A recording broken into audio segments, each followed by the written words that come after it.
sugod aning mga furnitures types, brother.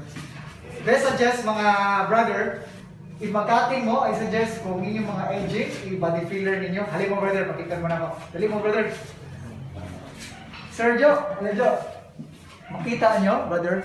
Kani usan is mga pinaka-importante, kanang joint to joint.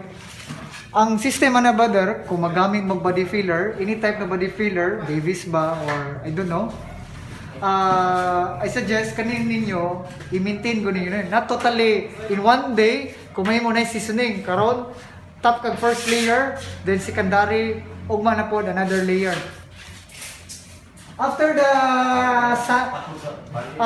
layout of body filler apply na to nag sanding sir kisa ni sir Mineng sampulit ag sander ning kung saan to pag sander ning ipakita ni Sir Mineng ang saktong procedure sa layout sa sanding. Ning, sandiri ko Neng, katong single stroke, ana-ana Neng. Di na pa dara. Sige, anda rin. Okay.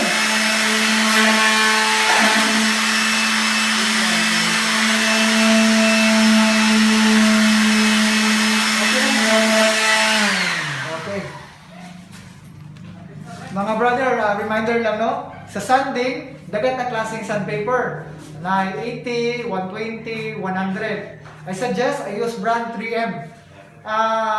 Karon gagamit niyo 100 to 120.